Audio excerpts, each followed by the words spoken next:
Delegated அத்தாரிட்டிக்கு நாம் எதிர்த்து நிற்கிறோம். அதைத்தான் மீரியாம் செய்தார்கள், ஆரோன் செய்தார். அன்புக்குரியவர்களே, குடும்பத்தில் சபையில் நான் சொன்னேன், சபையில் ஒரு அதிகாரம் நியமிக்கப்பட்டிருக்கிறது, அது டெலிகேட்டட் அத்தாரிட்டி. அந்த அதிகாரத்துக்கு எதிர்த்து யார் நின்றாலும் அவர்களுக்கு அல்ல, தேவனுக்கு எதிர்த்து நிற்பது. அதே போல குடும்பத்தில் அதிகாரத்தை கர்த்தர் ஒரு தகப்பனுக்கு அல்லது ஒரு ஆணுக்குத்தான் கொடுக்கிறார். அந்த அதிகாரத்தை எந்த குடும்பத்தில் அதிகாரம் இல்லாதவர்கள் எடுத்துக் கொள்கிறார்களோ அந்த வீடுகளில் குஷ்டதோஷம் தவிர்க்க முடியாது. இதை நீங்கள் ஆழமாக புரிந்து கொள்ள வேண்டும். தேவன் மனிதனை படைக்கும் போது, ஆதாம் ஏவாளை படிக்கும் போது, ஆதியாகமம் 1:27 கர்த்தர் சொல்லுவார், நீங்கள் ஆண்டு கொள்ளுங்கள் என்று கர்த்தர் அதிகாரத்தை கொடுத்தார். தேவனுடைய பார்வையில ஆண் பெண் என்ற வித்தியாசம் கிடையாது. வேணும் சொல்ல, கிறிஸ்தவுக்கு ஆண் பெண் வித்தியாசம் இல்லை. ஆனால் தேவன் படைத்த போது அப்படித்தான் படைத்தார். ஆணுக்கும் பெண்ணுக்கும் சம உரிமை, சம அதிகாரம்.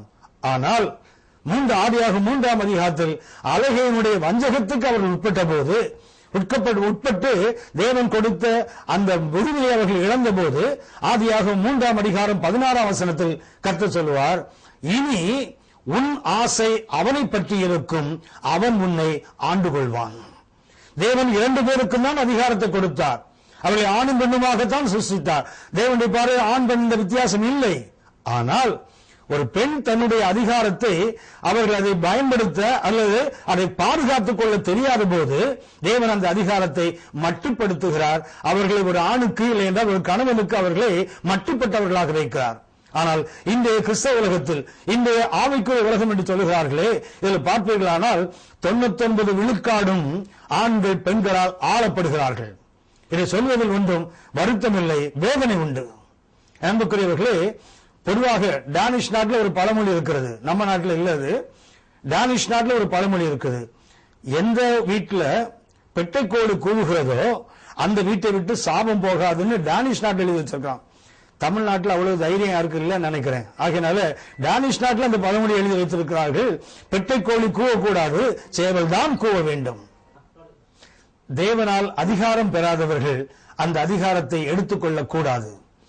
1 கொரிந்தியர் 11ஆம் அதிகாரம் 3ஆம் வசனம் சொல்லுகிறது, ஒரு ஆணுக்கு கிறிஸ்து தலை, ஒரு பெண்ணுக்கு ஆண் தான் தலை.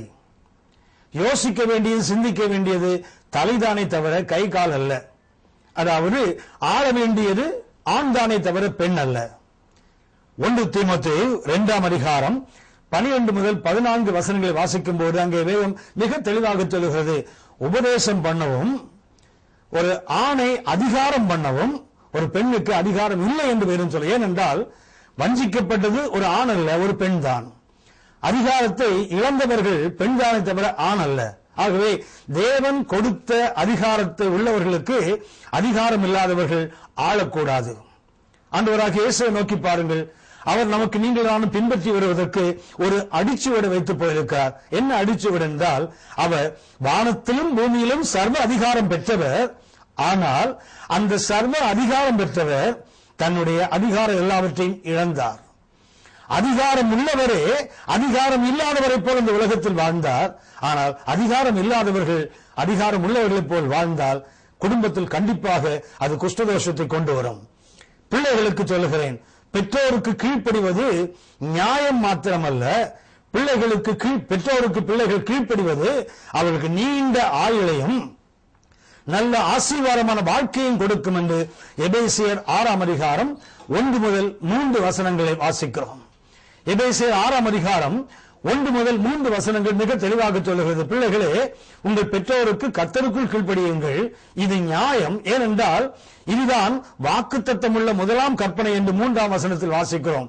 மேலும் உங்களுக்கு நல்ல நீண்ட ஆயுளை கொடுப்பதற்கும் நல்ல செல்வத்தை கொடுப்பதற்கும் பெற்றோருக்கு கீழ்ப்படியுங்கள். நீதிமொழிகளில் ஒரு வசனத்தை நான் உங்களுக்கு சுட்டிக்காட்டுகிறேன். நீதிமொழிகள் 23ஆம் அதிகாரம் 22ஆம் வசனம் மிக தெளிவாக சொல்லுகிறது, உன்னை பெற்ற தகப்பன் என்று வேதம் சொல்லுகிறது. நீதிமொழிகள் 23:22 உன்னை பெற்ற தகப்பன். அதற்கு எபிரேய மொழியில் வாசிக்கிறோம், உனக்கு உயிர் கொடுத்த தகப்பன். பெற்ற தகப்பன் என்றால் அர்த்தம் என்ன?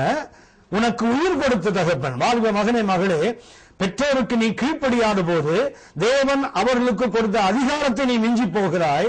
அது உனக்கு சாபத்தை கொண்டு வரும். இன்னும் சொல்ல போனால் உனக்கு குஷ்ட தோஷங்களை கொண்டு வரும். ஆகவே வேதத்தில் முதலாவது ஒரு பெண்ணுக்கு வரக்கூடாத ஒரு பெண் அவர்கள். தேவனுக்கு மகிமையாய் பயன்பட்ட ஒருவர்கள். அவர்கள் வாழ்க்கையில் குஷ்டதோஷம் வந்தது. காரணம் என்னவென்றால் கலகம். தேவன் நியமித்த அதிகாரத்துக்கு எதிராக கலகம் செய்தால் குஷ்டதோஷத்தை தவிர்க்க முடியாது. அது சபையாக இருந்தாலும், சமுதாயமாக இருந்தாலும், அது குடும்பமாக இருந்தாலும், தேவன் நியமித்த அதிகாரத்துக்கு எதிர்த்து யார் ஒருவர் கலகம் செய்தாலும் குஷ்டதோஷம் தவிர்க்கப்பட முடியாது. இரண்டாவதாக வேதாகமத்தில் குஷ்டரோகம் வந்தது, வரக்கூடாத ஒருவருக்கு வந்தது. அந்த நிகழ்ச்சியை 2 ராஜாக்கள் 5ஆம் அதிகாரம் 26, 27 வசனங்களில் வாசிக்கிறோம். எலிசாவுக்கு ஊழியக்காரனாக இருந்த கேயாசி என்பவரை குறித்து வேதத்தை நாம் வாசிக்கிறோம். வேதாகமத்தில் 2வது குஷ்டரோகம் வந்த மனிதர் இவர்தான். இந்த மனிதனுக்கு குஷ்டரோகம் வந்ததாக வேதம் சொல்வதற்கு காரணம் மிக மிக வருத்தத்துக்குரியது. எலியாவின் வேலைக்காரன் எலிசா, அவர் எலியாவை போல இரட்டிப்பான வல்லமையை பெற்றார். ஏனென்றால் அவர் எலியாவின் கைகளில் நீர் வார்த்தவர். ஆகவே அவருக்கு இரட்டிப்பான வல்லமை கிடைத்தது. ஒருவேளை கேயாசி அவர் உண்மையாக இருந்திருந்தால் எலிசாவை போல இரட்டிப்பான வல்லமையை அவர் பெற்றிருக்க முடியும். இன்னும் சொல்ல போனால் எலியாவை பார்க்கலும் 4 மடங்கு வல்லமையை எலிசா பெற்றிருக்க முடியும். ஆனால் அவர் பெற்றுக்கொண்டதோ சீரிய நாட்டை சார்ந்த நாகமானுடைய குஷ்டரோகத்தை பெற்றுக் கொண்டார். கேயாசி என்ற பெயருக்கு பொருள் என்னவென்றால் வேலி ஆஃப் விஷன்ஸ், தரிசனங்கள் நிறைந்த பள்ளத்தாக்கு என்பதற்கு அர்த்தம். கேயாஸ் என்ற பெயர் மிக அற்புதமான ஒரு அர்த்தம் உள்ளது, தரிசனங்கள் நிறைந்த பள்ளத்தாக்கு.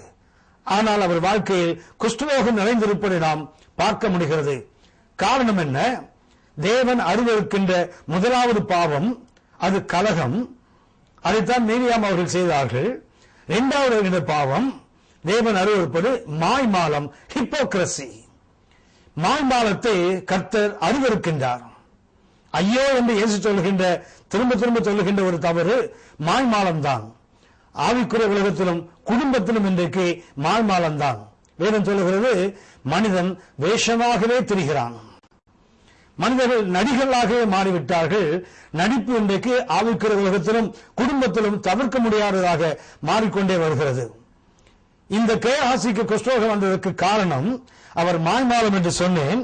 அதற்கு எலிசா சொல்லுகின்ற காரணம் 2 ராஜாக்கள் 5ஆம் அதிகாரம் 26ஆம் வசனத்தில் சொல்லுவார், திராட்சை தோட்டங்களையும் ஒலிவத் தோப்புகளையும் ஆடு மாடுகளையும் வேலைக்காரர்களையும் வாங்குவதற்கு இது காலமா என்று கேட்பார். அன்புக்குரியவர்களே, எலிசா நாகமான் அவன் குஷ்டரோகியா இருந்து குஷ்டரோகம் சுகமானதினால் அவர் காணிக்கை கொடுக்கிறார். காணிக்கை சாதாரணமான காணிக்கை அல்ல. சில ஆண்டுகளுக்கு முன்பாக கணக்கிட்ட போதே நாகமான் கொண்டு வந்து கொடுத்த காணிக்கை ஏறக்குறைய 5 கோடிக்கு மேல். இன்றைக்கு அதை காட்டிலும் அநேக மடங்கு அது உயர்ந்திருக்க வேண்டும். அத்தனை காணிக்கைகளை கொண்டு வரும்போது எலிசா அதை ஏற்றுக்கொள்ளவில்லை. மாறாக எலிசா சொல்லுகிறார், இதனை எடுத்துக்கொண்டு போயின அவர் தட்டுதல் செய்கிறார். வேண்டிக் கொண்ட போதும் அவர் ஏற்றுக்கொள்ளவில்லை. இந்த கேகாசி பக்கத்தில் தான் நிற்கிறார். எலிசா காணிக்க வேண்டாம் என்று சொல்லும் போது இந்த கேகாசி காணிக்கையை வாங்கலாமே என்று சொல்லியிருந்தால் அது தவறில்லை. ஏனென்றால் இவர்கள் காணிக்கையை கேட்கல, நாகமானாக கொண்டு வந்து கொடுக்கிறார். ஆகவே காணிக்கை வாங்குவது தவறல்ல. கேயாசி அப்போது சொல்லி இருக்கலாம், காணிக்கை வாங்கலாமே, தவறில்லையே, நாம் கேட்கவில்லையே, அவர்தானே கொடுக்கிறார்.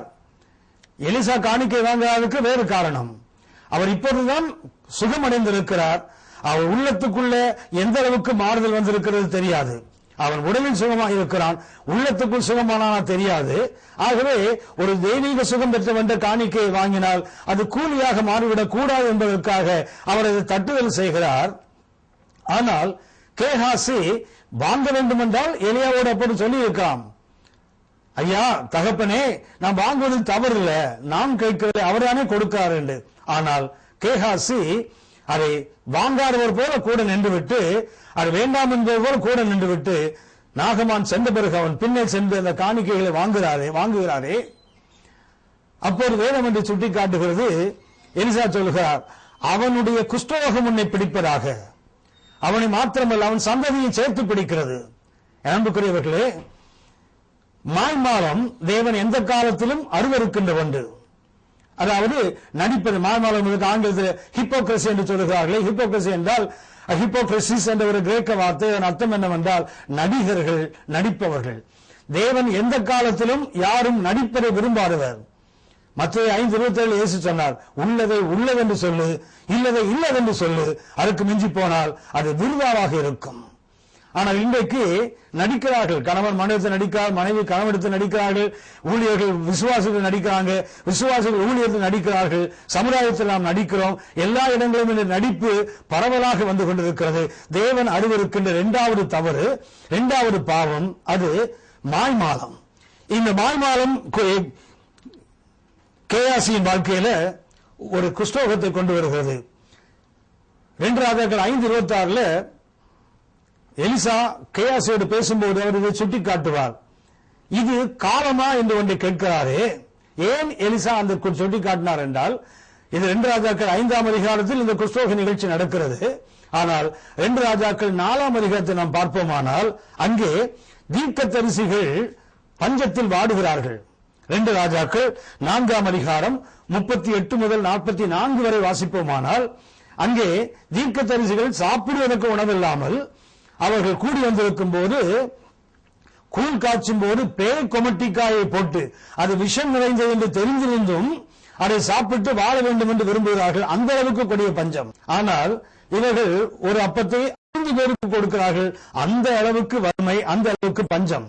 இது 2 ராஜாக்கள் 4ஆம் அதிகாரம். அதாவது கேயாசி நாகமா நிகழ்ச்சிக்கு முன் அதிகாரத்தில் இருப்பது பஞ்சத்தின் உச்சக்கட்டம்.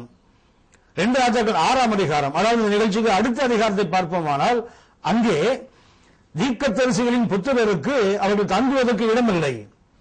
தேவ மனுஷனோடு எலிசாவோடு தங்குவதற்கு அவர்கள் இடமில்லை. இடம் நெருக்கடி. ஆகவே அவர்கள் ஒரு விசாலத்துக்கு போக வேண்டிய நிர்பந்தம். ஒரு பக்கத்தில் பஞ்சம், இன்னொரு பக்கத்தில் தீர்க்கதரிசிகளுக்கு பஞ்சம், இன்னொரு பக்கத்தில் தீர்க்கதரிசியின் புத்திரருக்கு அவர்கள் கற்றுக்கொள்வதற்கு, அடுத்த தீர்க்கதரிசிகளாக மாறுவதற்கு அவர்களுக்கு இடம் இல்லை. இந்த 2க்கும் நடுவில் தான் 2 ராஜாக்கள் 5ஆம் அதிகாரம் இருக்கிறது. அதில் கேயாசி போய் அந்த காசை வாங்கி கொண்டு வருகிறார். அதற்கு தான் எலிசா சொல்லுகிறார், இது காலமா? இது என்ன காலம்? அன்புக்குரியவர்களே, காலத்தை பற்றிய ஒரு உணர்வோ ஒரு சிந்தனையோ இல்லாமல் வாழுகின்ற ஒரு ஆவிக்குரிய உலகத்தில் நீங்கள் நானும் இருக்கிறோம். எரேமியா 8ஆம் அதிகாரம் 7ஆம் வசனத்தில் கர்த்தர் சொல்கிறார், ஆகாயத்தில் உள்ள நாரைமுதலால் தாங்கள் வரத்தக்க வேலை அறியும். காட்டுப்புறா, தகைவெல்லாம் குருவி, கொக்கு, இவைகளெல்லாம் தாங்கள் வரத்தக்க வேலையை அறியும். என் ஜனங்களோ என்று கர்த்தர் சொல்லுவார். அன்புக்குரியவர்களே, இது என்ன காலம் என்றால், தேவ ஜனங்கள் காலத்தை பற்றிய ஒரு அறிவில்லாமல் வாழுகின்ற காலம். 1 கொரிந்தியர் 7ஆம் அதிகாரம் 29ஆம் வசனம் சொல்லுகிறது, இனி வரும் காலம் குறுகினதானபடியினால். நன்றாக கவனித்துக் கொள்ள வேண்டும். 2000 ஆண்டுகளுக்கு முன்பு ஆவியான வெளியே வைத்திருக்கிறார், இனி வரும் காலம் குறுகினது. அப்படியானால் இன்றைக்கு அந்த காலம், இனி வரும் காலம் குறுகினபடியினால் மனைவிகள் உள்ளவன் இல்லாதவனைப் போல, கொள்ளுகிறவன் கொள்ளாதவனைப் போல, அழுகிறவன் அழாதவனைப் போல, சந்தோஷப்படுவன் சந்தோஷப்படாதவனை போல இருக்க வேண்டும் என்று சொல்லுகிறார். ஏனென்றால் இந்த உலகத்தின் தேசம் கடந்து போகிறது. ஆகவே இந்த உலகத்தை தகாத விதமாய் அனுபவிக்க கூடாது என்று கர்த்தருடைய ஆவியானவர் எழுதி வைத்திருக்கிறார். அன்புக்குரியவர்களே, இது என்ன காலம்? இது உலகத்தின் தேசம் கடந்து போகிற காலம் என்று 1 கொரிந்தியர் 7:31 சொல்லுகிறது. எபேசியர் 5ஆம் அதிகாரம் 14ஆம் வசனம் சொல்லுகிறது, நாட்கள் பொல்லாதவைகள். 2 தீமோத்தேயு 3ஆம் அதிகாரம் 1ஆம் வசனம் சொல்லுகிறது, மேலும் கடைசி நாட்களில் கொடிய காலம் வரும். 2 தீமோத்தேயு 4ஆம் அதிகாரம் 3-4 வசனம் சொல்லுகிறது, சத்தியத்துக்கு செவியை விலக்கி கட்டுக்கதைகளுக்கு சாய்ந்து போகும் காலம். இப்படிப்பட்ட காலத்தில் வாழுகிறவர்கள் இன்றைக்கு திராட்சை தோட்டங்களையும் ஒலிவத் தோட்டங்களையும் வாங்குவதற்கும், ஒலிவத் தோப்புகளை வாங்குவதற்கும், வீடுகளை வாங்குவதற்கும், நிலங்களை வாங்குவதற்கும் நீங்கள் நாம் இன்றைக்கு மிகுந்த பிரயாசம் எடுக்கிறோமே. கர்த்தருடைய ஆவியானவர் சொல்லுகிறார், இது காலமா? ஏன் அவருக்கு குஷ்டரோகம் வருகிறது? ஒரு பக்கத்தில் தீர்க்கதரிசிகள் பஞ்சத்தில் வாடுகிறார்கள், இன்னொரு பக்கத்தில் அடுத்த தலைமுறை ஊழியத்துக்கு போராடுகிறார்கள். இரண்டுக்கும் நடுவில் ஒரு கேயாசி, தரிசனங்களின் பள்ளத்தாக்கு என்ற ஒரு மகிமையான பெயரை பெற்றவர். அவர் தரிசனத்தை விட்டுவிட்டு உலகத்தில் தனக்கு ஆஸ்தியை சேர்ப்பதற்காக ஓடினாரே, குஷ்டரோகம் வராமல் வேறு என்ன செய்யும்? இன்றைக்கு குடும்பங்களில் வீடுகளில் குஷ்டரோகம் வருகிறது என்றால் இந்த மாய்மாலம் களையப்பட வேண்டியது. உள்ளதை உள்ளதென்று சொல்லுவோம். கணவன் தான் வாங்குகிற சம்பளத்தை அநேக குடும்பங்களில் மனைவிக்கு சொல்வதில்லை. அநேக மனைவிகள் தங்கள் வயசு கணவனுக்கு சொல்வதே இல்லை. இன்னைக்கு குடும்பங்கள் அப்ப ஏன் தோஷம் வராது? குடும்பத்தில் ஒருவருக்கொருவர் பொய் சொல்லுகின்ற ஒரு வாழ்க்கை, ஒருவருக்கொரு வேஷமாக வாழ்கின்ற வாழ்க்கை, குஷ்டரோகம் வரும். ஒரு உதாரணத்தை நான் உங்களுக்கு சுட்டி காட்டுகிறேன். நியாயாதிபதிகள் 16ஆம் அதிகாரம் 4-5 அந்த பகுதியை வாசிப்போமானால், சிம்சோனுடைய வாழ்க்கையில தெலீலாள் என்ற ஒரு பெண் செய்கின்ற அந்த மாய்மாலம் நீங்கள் அறிந்திருப்பீர்கள். சிம்சோன் என்ற பெயருக்கு அர்த்தமே சன் லைக், சூரியனை போன்றவன். நமக்கு தெரியும் சூரியன் என்றால் யார்? மல்கியா 4:2 வாசிக்கிறோம், நீதியின் சூரியன் மெசாயாவை குறிக்கிற வார்த்தை. அப்படியான இவர் யார்? அவர் சூரியன், இவன் சூரியனை போன்றவன் என்று அவனுக்கு ஒரு அற்புதமான பெயர் கொடுக்கப்பட்டது. அந்த சிம்சோன் ஒரு பெண்ணினால் மாய்மாலத்தினால் ஏமாற்றப்படுகிறான். அந்த பெண்ணுக்கு பேர் தெலீலாள். சிம்சோனின் வாழ்க்கையில் சில பெண்கள் வந்து போகிறார்கள், ஆனால் பெயர் எழுதப்பட்ட ஒரே ஒரு பெண் தெலீலாள் தான். தெலீலாள் என்ற பெயர், அந்த பெயரினுடைய அர்த்தம், தெலீலாள் என்ற பெயருக்கு அர்த்தம் லாங்குவிஷிங் என்ற வார்த்தை. அந்த லாங்குவிஷிங் என்பதற்கு அர்த்தம் என்றால் செயலிழக்க செய்கிறவள் என்ற அர்த்தம். டிலைலா ஆங்கிலத்தில், தெலீலாள் என்ற தமிழில். அந்த பெயருக்கு அர்த்தம் என்ன? லாங்குவிஷிங், அதாவது செயலிழக்க பண்ணுகிறவள். எவ்வளவு பெரிய வல்லமை உள்ள சிம்சோன், அந்த சிம்சோனை செயலிழக்க பண்ணினாள். எப்படி என்றால் மாய்மாலத்தை பயன்படுத்தி, அந்த ஹிப்போக்ரசியை பயன்படுத்தி சிம்சோனை செயலற்றவனாக மாற்றினாள். அவனுடைய அழிவுக்கு காரணம் அந்த தெலீலாள் தான். அவள் செய்த காரியங்கள்ல மாய்மாலத்தினுடைய வரிகளை நான் உங்களுக்கு சுட்டி காட்டுகிறேன். நியாயாதிபதிகளின் புஸ்தகம் 16ஆம் அதிகாரத்தில் 4ஆம் வசனத்தை பார்ப்பீர்களானால், அந்த மாய்மாலம் முதல்ல என்ன செய்கிறது? தன்னை நேசிக்கிற ஒருவனுக்கு விரோதமாக அவனுடைய எதிரிகளோடு ஒரு உடன்படிக்கை செய்கிறது. குடும்பங்களில் இன்னைக்கு குஷ்டரோகம் வருகிறது என்றால் அதற்கு காரணம் எதிரிகளோடு குடும்பத்தின் உறவினர்கள், குடும்பத்தின் நண்பர்கள், குடும்பத்தினுடைய அங்கத்தினர்களை அழிப்பதற்கு எதிரிகளோடு உடன்படிக்கை செய்யப்படுகிறது. அதைத்தான் தெளிவால் செய்தால் ஒரு மாய்மாலத்தினால். இரண்டாவதாக வாசிக்கிறோம் 5ஆம் அதிகாரத்தில், காசுக்காக தீமை செய்வதற்கு தன்னை அர்ப்பணிக்கிறாள். மூன்றாவதாக என்று சொல்லுகிறேன் 6ஆம் வசனம் 16ஆம் வசனத்தில், தன்னை நேசிக்கிற, தன்மேல் அன்பு வைத்திருக்கிற ஒருவனை அந்த அன்பை காட்டி அவனை ஏமாற்றுகிறாள். திரும்ப திரும்ப அவனுக்கு கேட்கிறாள். அவன் அந்த அன்பு நிமித்தமாக அவளை தவிர்க்க முடியாமல் அவன் பேசிக்கொண்டே இருக்கிறான்.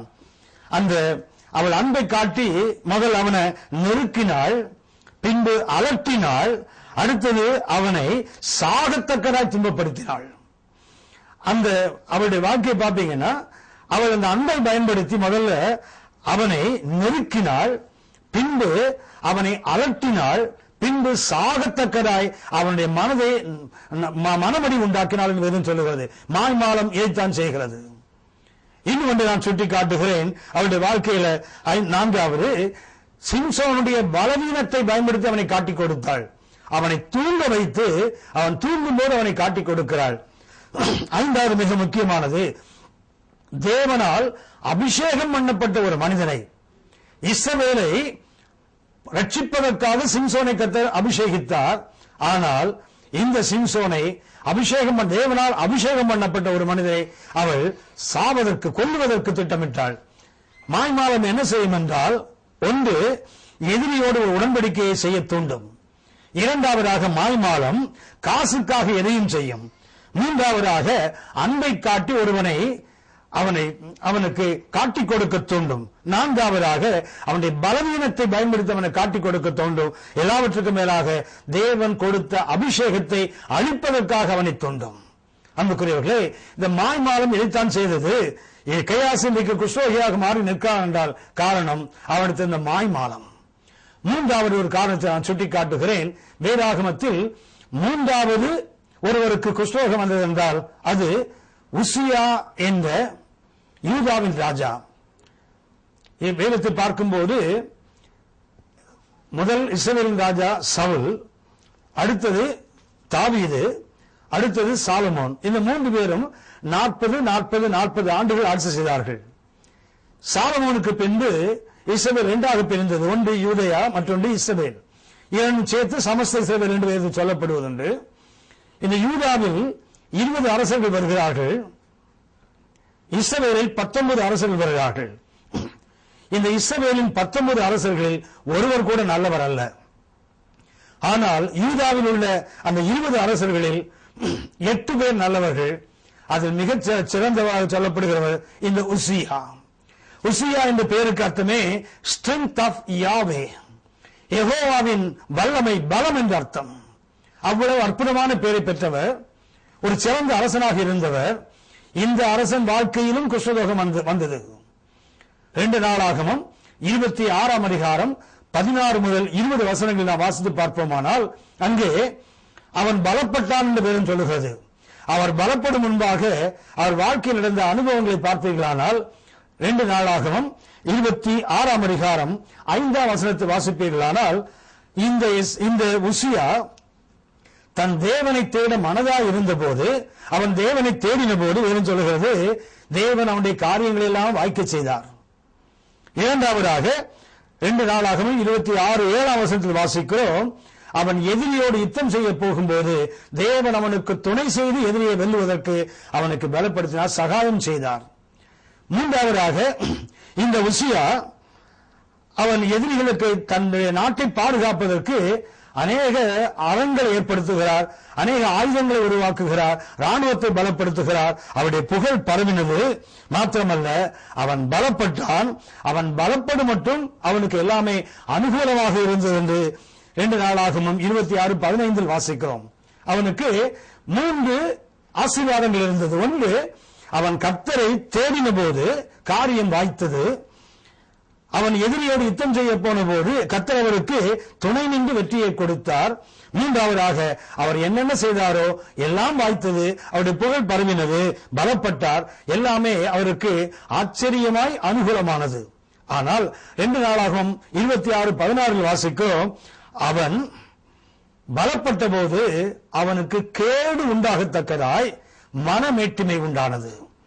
குஷ்டரோகம் வருவதற்கு 3வது காரணம் மனமேட்டிமை. அன்புக்குரியவர்களே, தேவன் வெறுக்கின்ற 3 பொல்லாத பாவங்கள். ஒன்று மீரியாம் செய்தது, அது கலகம், தேவன் நியமித்த அதிகாரத்துக்கு எதிராக கலகம். இரண்டாவதாக கேயாசிக்கு வந்த குஷ்டரோகம், அதற்கு காரணம் அவர் செய்த மாய்மாலம். மூன்றாவதாக உசியா, யூதாவின் ராஜாக்கள் 8 நல்ல ராஜாக்கள் ஒருவர், அவர் வாழ்க்கையில குஷ்டரோகம் வந்தது. காரணம் என்னவென்றால் அவரது மேட்டிமை. இந்த மேட்டிமைக்கு காரணம் அவர் என்ன செய்தது என்றால், அவர் செய்த எல்லாவற்றையும் கர்த்தர் ஆசீர்வதித்தார். இன்றைக்கு அநேகருடைய வாழ்க்கையை பார்க்கும்போது தேவன் அவர்களுக்கு கொடுக்கிற ஆசீர்வாதங்களே அநேகருக்கு கேடாக மாறுகிறது. எசேக்கியா அநேக காரியங்களை செய்தார், கர்த்தரை வாக்கி செய்தார். ஆனால் கர்த்தர் கொடுத்தவைகளை அவர் பெரிதாக நினைத்தாரே தவிர கொடுத்த கர்த்தரை நினைக்கவில்லை. ஆகவே தேவன் சொல்லுகிறது, அவர் இருதயத்தின் நினைவுகள் எப்படி இருக்கிறது என்று அறிய கர்த்தர் எசேக்கியாவை தன் கையில் இருந்து விட்டார் என்று வேறும் சொல்லுகிறது. கர்த்தர் கையில் எசேக்கியா இருந்தார், எசேக்கியா கையில அவர் கொடுத்த எல்லா ஆசீர்வாதங்களும் இருந்தது. கர்த்தர் கொடுத்தார், கொடுத்தவர் ஜனங்கள் என்ன நேசிக்கிறார்களா, நான் கொடுத்த ஆசீர்வாதத்தை நேசிக்கிறார்களா என்று நினைத்து கர்த்தர் கைவிட்டார். எசேக்கியா விழுந்தார். அதே போல இந்த உசியாவை பார்க்கிறோம். உசியா ஆசாரியர்கள் மாத்திரமே செய்கிற வேலையை இவர் செய்ய ஆரம்பித்தார். கர்த்தருக்கு தூபம் காட்டும்படி ஆசாரியர்கள் வந்தபோது அவரை தடுத்து அவரே அதை செய்தார். ஏனென்றால் கர்த்தர் கொடுத்த ஆசீர்வாதம் இன்றைக்கு அநேகருக்கு அடுத்தவர்களுடைய வேலையில, அடுத்தவர்களுக்கு தேவன் கொடுத்த ஊழியத்துல, அடுத்தவர்கள் தேவனுக்கு கொடுத்திருக்கிற அந்த கடமைகளில் தங்களை நுழைத்து தங்களுக்கு கேடுகளை உண்டாக்கி கொள்கிறார்கள். அவர்களுக்கு சாபங்கள் உண்டாகிறது. குடும்பங்களிலும் அப்படித்தான். கணவன் செய்ய வேண்டிய கடமை இருக்குது, மனைவி செய்ய வேண்டிய கடமை இருக்கிறது, பெற்றோர்கள் பிள்ளைகள் ஒவ்வொருவருக்கும் கடமை இருக்கிறது. அடுத்தவர்களுடைய கடமைகளுக்குள் நுழைவதற்கு உங்களுக்கு எனக்கும் அதிகாரம் இல்லை. சபைகளிலும் சொல்லுகிறேன், ஒவ்வொருவருக்கும் ஒரு வேலை இருக்குது. கர்த்தர் ஒவ்வொருவருக்கும் ஒரு மகிமையான வேலையை ஊழியத்தில் வைத்திருக்கிறார். அந்த வேலையை விட்டுட்டு அடுத்தவங்க வேலையில போனா தோஷங்கள் தவிர்க்கப்பட முடியாது. குடும்பங்களிலும் தனிப்பட்ட வாழ்க்கையிலும் தோஷங்கள் வருவதற்கு காரணம். இந்திய ராணுவத்தில் ஒரு ராணுவத்தில் ஒருவரை இணைந்தால் அவருக்கு முதலாவது கொடுக்கிற பாடமே என்னவென்றால், மைண்ட் யுவர் ஓன் பிசினஸ். உன்னுடைய வேலையை மாத்திரம் நீ பாரு. ஒரு இந்திய ராணுவத்துக்கு கொடுக்கப்படுமானால், பரலோகத்தின் ராணுவமே, உங்களுக்கு எனக்கும் தேவன் சொல்வது, mind your own business. Don't enter into another one's ministry. இன்னொருடைய ஊழியத்துக்குள்ள போய் நுழையாதீங்க, இன்னொரு குடும்பத்துக்குள்ள போய் நுழையாதீங்க, இன்னொரு பொறுப்புகளுக்கு உத்தரவாதம் நுழையாதீங்க. உங்களுக்கு கர்த்தர் என்ன கொடுத்தாரோ அதை மாத்திரம். யோவான் 21 அதிகாரம் 19 முதல் 29 வசனங்களை வாசிக்கும் போது, இயேசுவை பின்பற்றி பேதுரு வருகிறார். இயேசு சொன்னார், என்னை பின்பற்றி வா. அவர் இயேசுவை பின்பற்றி போவதை விட்டுவிட்டு திரும்பி பார்த்து தனக்கு பின்னர் யோவானை பார்த்து சொல்லுகிறார், ஆண்டவரே, இவன் காரியம் என்ன? கர்த்தர் சொன்னார், நான் வருமளவும் அவன் இருக்க எனக்கு சித்தமானால் உனக்கு என்ன, நீ என்னை பின்பற்றி வா. அன்புக்குரியவர்களே, குஷ்டரோகங்களுக்கு 3வது காரணம் மேட்டிமை. அந்த மேட்டிமை என்ன செய்யும் என்றால், மற்றவங்க சரியா செய்யல, எனக்கு மாத்திரம்தான் சரியா செய்ய தெரியும் என்று அடுத்தவர்களுடைய வேலைகள் நாம் நுழைகிறோமே, அடுத்தவருடைய கடமைக்குள் நுழைகிறோமே, அடுத்தவர்களுடைய ஊழியங்களுக்கு நுழைகிறோமே, அது குஷ்டதோஷத்தை கொண்டு வரும்.